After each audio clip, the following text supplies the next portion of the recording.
This week's reading is taken from the book Rays of the One Light, and the topic is Deeds versus Intentions. Truth is one and eternal. Realize oneness with it in your deathless self within. The following commentary is based on the teachings of Paramhans Yogananda. Jesus Christ emphasized repeatedly the spirit, not the letter of the law.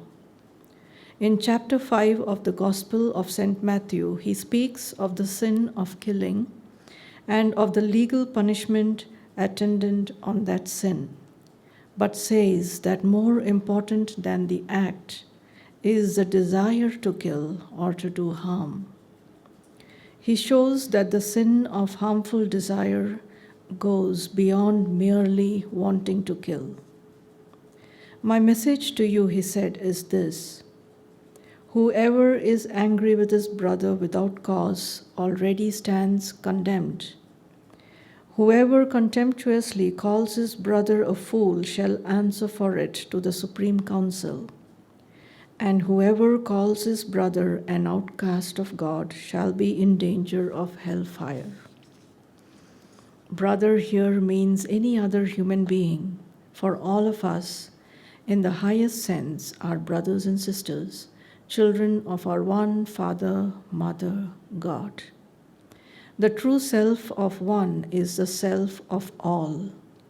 To hurt another is, even if one does not realize it, to hurt oneself. Swami Kriyananda in The Path recalls an episode in which the master, Paramhansa Yogananda, revealed his sense of identity even with the plants. One day, Kriyananda wrote, "We were moving a delicate but rather heavy tropical plant into position on the hillside. Our handling evidently was too rough, for Master cried out, 'Be careful what you're doing. Can't you feel? It's alive.' To wish death to anyone, to wish even harm to another creature, is to deny in oneself the reality of that divine life of which all of us are manifestations. It is, in short, to deny the eternal truths proclaimed by the Bhagavad Gita in the 2nd chapter. This self is never born, nor does it perish. Once existing, it cannot ever cease to be. It is birthless, eternal, changeless, ever itself. It is not slain when the body is slain. Thus, through Holy Scripture, God has spoken to mankind. Om Shanti, Shanti, Shanti.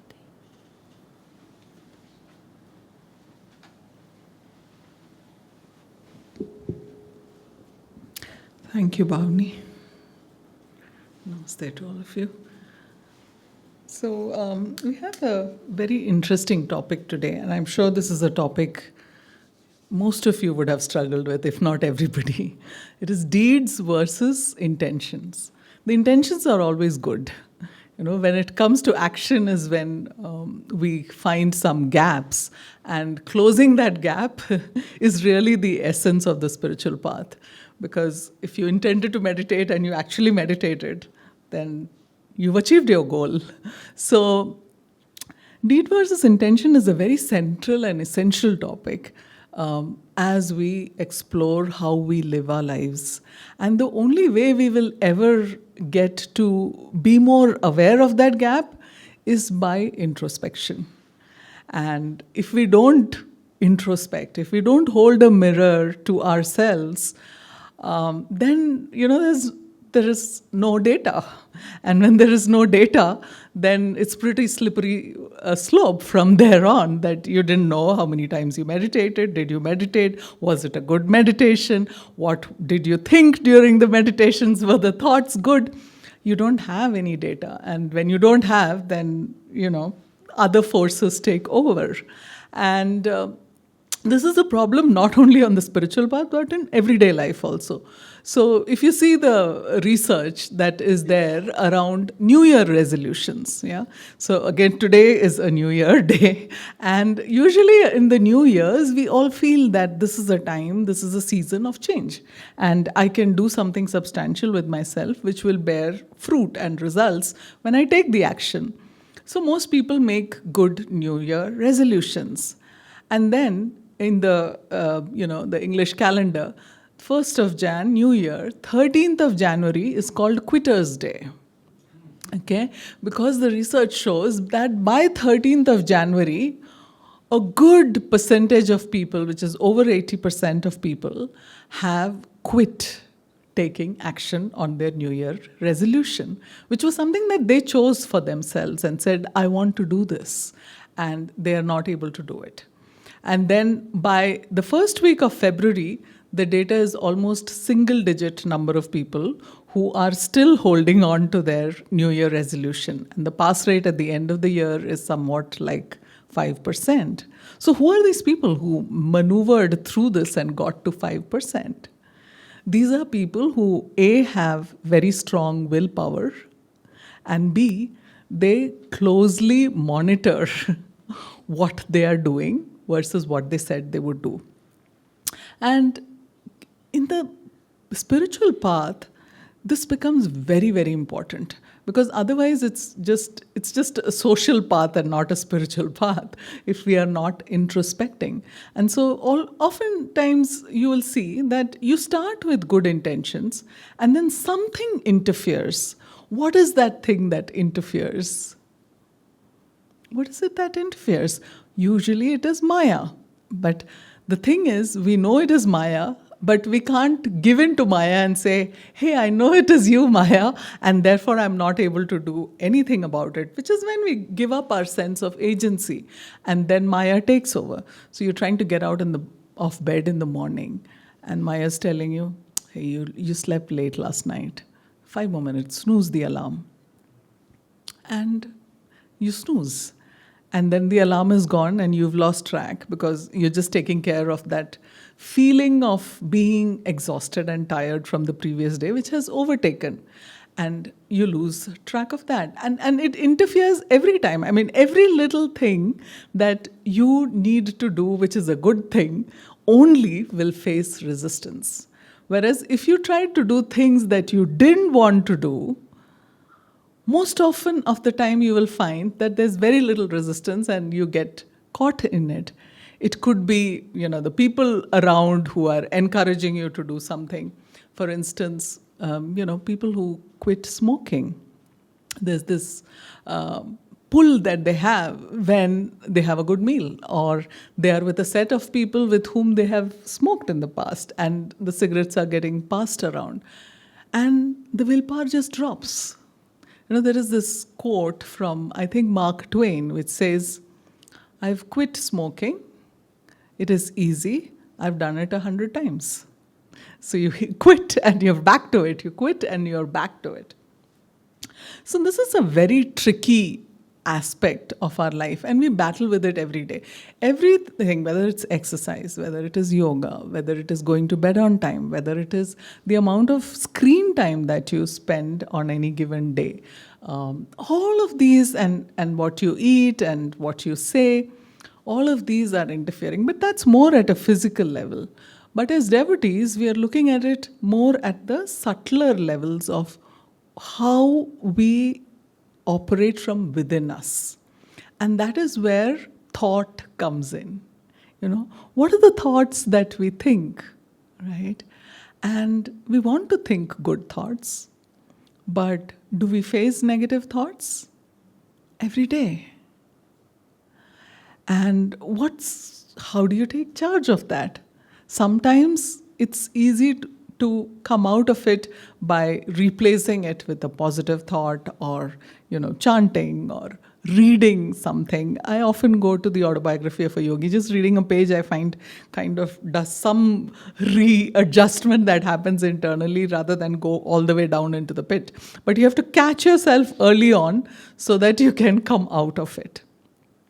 Now, the other thing that happens is when these negative thoughts come, we have to remember something. And this is something that Jyotishji said, and I found it to be quite powerful. He said, the thing we have is of rumination. Oh, she said this to me, and this is what she meant, and that was a sarcastic comment. And very pretty quickly the ego is like, how could she have said this to me? What did she mean? Who does she think she is? I mean, it just goes on a loop. And that's rumination. And then you go over it again and again. Next day in the morning you wake up and, oh, but how could he have insulted me? How could he have taken out his anger on me? How could he have threatened me? How could he have stolen my credit? I mean, the list goes on and on. But the thing is, when we are ruminating and going over these negative thoughts again and again, a lot of times what we are doing, almost all the time, is a negative use of our memory. The memory is impacted, and the memory gets worse. And that's dangerous.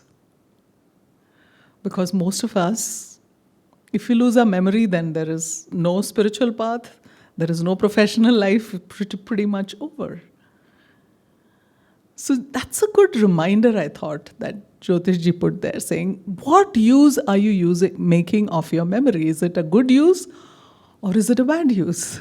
And that's a good question to ask yourself when these inner dialogues creep up. So if you are able to arrest it at the level of the thought, then probably you won't go deeper into it. So one is catching yourself, and that's very subtle, and it's a lot about our own level of self-awareness at any given point of time. Then comes other violent thoughts. Sometimes you've really had a clash, and you're like, next time, see what I can do.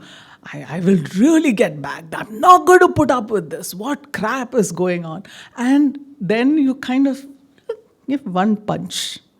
It's a mental. You thought nobody saw it, right? But did you actually punch? You did. Thoughts are real. That person may not have physically been hurt by what you do, but the mental blow does have an effect. Whom does it have an effect on? On us. Because at the end of the day, it's the same divine that is in each one of us. And when you hit someone else, whether it is physically, we are on the spiritual path, there's no physical violence, hopefully, that's happening. It's more mental. But it's still as good as hitting someone. Sometimes you're so angry, you just wish they were dead. End of it, I don't have to put up with it anymore. I wish this person died. May they get some disease or something like that. These curses. I've seen it more in the earlier generations. It was very common. It was also a way of disciplining children often. But these are real things that we do to ourselves. When we wish for somebody, karma comes full circle. It comes back to us. So that's the other thing. When deed versus intention, when there is a gap, think about the karma that you are taking on yourself, even though no one heard what you thought or, what you desired for them. So that's another thing. The third thing is, a lot of times we're part of something greater which is happening. It could be a project, it could be an assignment at work, it could be, a thing that's going on at home. And it's not right. It's not the right thing to do. And what's happening is wrong. It could be a property dispute between siblings or whatever. It's unfair. But a part of you is like, I'm not going to say anything. I'm just going to keep quiet because, every time something like this happens, it brings up a lot of emotions in me and I don't want to disturb my inner peace, so I'm going to keep quiet. Is that right? Maybe not. So I'm going to tell you a little story. This was a story that Master told and was in one of the lessons. So there was this grandmother and grandson. This little boy was a very cute little boy growing up, very angelic face. And at a young age, both his parents passed away. And he was left to the care of his grandmother, who anyway was a very doting grandmother, and she really loved her grandson. And so she was giving him unconditional love, no matter what he did at home. Times he was breaking things at home, but she would never say a thing to him because she loved him so much. And her intention was to express the maternal, paternal, and grandmaternal love that he was missing. So she was very, very kind. And the boy was very, very naughty. And he started going to school, and every day, in school, in the classroom, there was a furore over he had hit someone, he had taken someone's lunchbox and eaten that up, or he had done something or the other. He hadn't done his lessons. And the teachers were quite upset with this little boy who was turning out to be a bit of a bully to other kids as well. So they told the grandmother, and she said, "Oh no, he's such a lovely child. He's very innocent. He doesn't have parents. Can't you see? Can't you be a little sympathetic to him?" And the teachers would feel, yeah, this little boy doesn't have his parents, and maybe that's why he is like this. One thing led to the other, and he kind of started realizing that I can get away with these things, and my grandmother has unconditional love for me, and therefore she's not going to say anything. So one day he saw his classmate who had a very beautiful fountain pen, and he wanted it. And of course, his grandmother was very well to do. If he went home and asked for it, he would have got it. But he just thought, there's no fun in asking her. Let me just take this fountain pen. So he stole the fountain pen in the break. And the other boy was in tears, and next day there was an investigation in the classroom, but he'd got pretty smart. So he hid the pen at home, and he even felt courageous enough to tell his grandmother, "See what I did? I took my friend's fountain pen." And she said, "Oh, that's so smart of you." And she gave him a nice pat on the back. And he was getting bolder and bolder. And the teenage years are quite rough, so he would catch the neighborhood chicken and have it with alcohol with his friends, and the farmers would complain about the missing chicken, and he would then go around stealing money, and he was doing it more out of the kick he got by doing these things rather than out of any need. And whenever people complained to the grandmother, she would come up with the story of he grew up without his parents and he didn't mean that, and I'll settle whatever he has done. So she kept, making peace with that situation. Then he got into a gang, and they were into crime now. And one thing led to the other, and he got caught, and he was sentenced to 10 years of imprisonment for what he had done. It caused some serious damage, and it was a criminal offense. His grandmother was very sad when she heard it. She couldn't bear the fact that, her grandson could get imprisoned. And so on the day he was sentenced to prison, she went to see him. And as she reached out to him and said, "Oh, darling, how could this happen to him?" He just kind of got his teeth out of between the rails and bit off his grandmother's ears. That's all he could reach, and the warden had to really pull him out and her out and separate, and she was writhing in pain. And then he said to her, "Ah, grandmother, that day when I brought the fountain pen, if you had stopped me, I wouldn't have come so far." And as we look at this story, the grandmother, were her intentions good? Her intentions were good. But did she do the right deeds? No. That little boy was really innocent like he thought, but when he was getting off limit, she should have disciplined him. She should have taught him the right values. She should have spoken up when he was doing the wrong things rather than making it cozy and comfortable just because she loved him. This happens to all of us also. We love someone so much, we are so attached to them that we don't correct them when they're wrong. But here again, the important thing is not taking that high moral ground and saying, you're wrong, I'm so good, I'm above all this, and you shouldn't be doing this. Well, check in with your ego then, if that's where you're coming from. But I think the more important thing is to just check your own intention before you correct someone. Where are you coming from? Are you coming from a place of genuine compassion and good intentions, and that is something that that person really needs to hear? And if that is so, then how can you put it across in a way that they are ready to listen? And sometimes you have to wait for months and years for somebody to be listening, but you can still show your disapproval. And sometimes, despite all of that, it's out of hand, and then what do? You pray for that person. That, may good sense prevail, may good things come to them.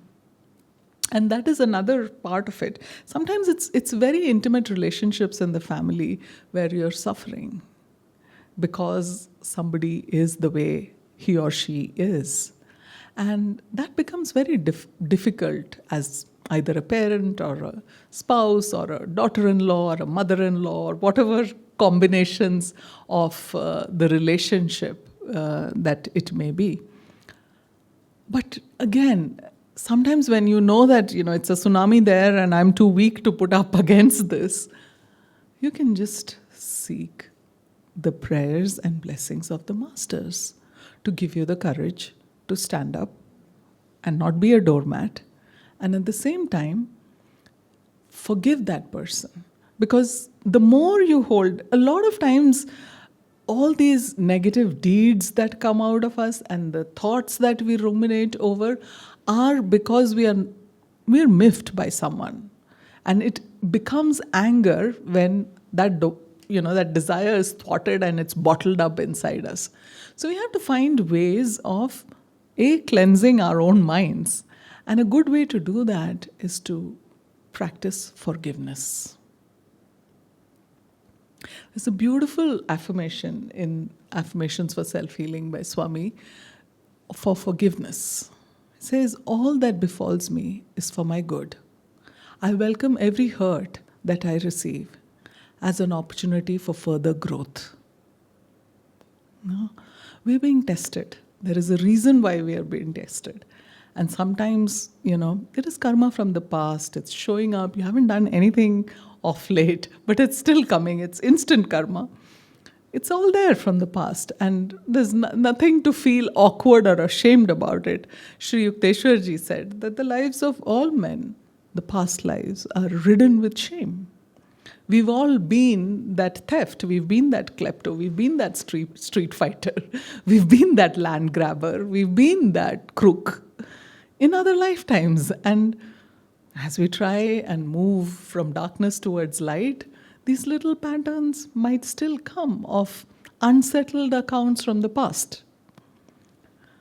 But that's where, the practices on our path can really help us stay steadfast in bridging the gap between deeds and intentions. So I think that little compass inside us of introspection can make it very powerful. And one of the things that you can do with introspection is to check in the beginning of the day, set the intention for the day. And at the end of the day, check in with yourself. How much of that got fulfilled? What did I do and what did I drop? And how did that happen is a very important part of that introspection.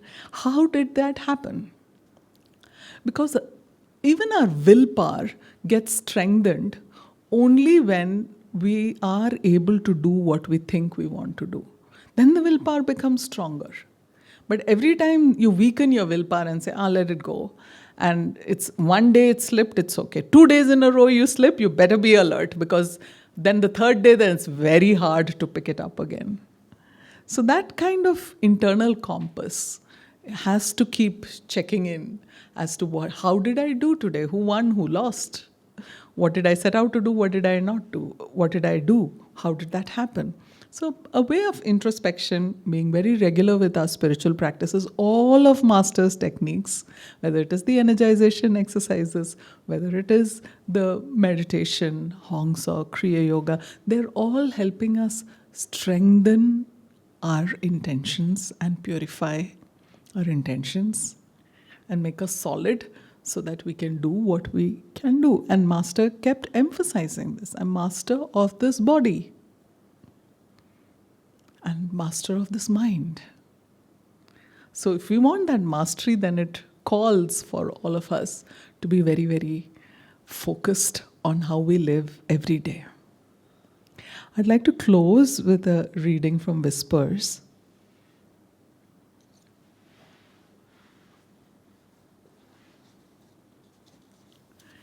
And this is a beautiful one. It's page 72 if you go back to it.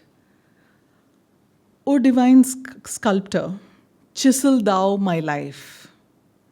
Every sound that I make, let it have the vibration of thy voice. Every thought that I think, let it be saturated with the consciousness of thy peace. Let every feeling that I have glow with thy love. Let every act of my will be impregnated with thy divine vitality. Let every thought, every expression, every ambition be ornamented by thee.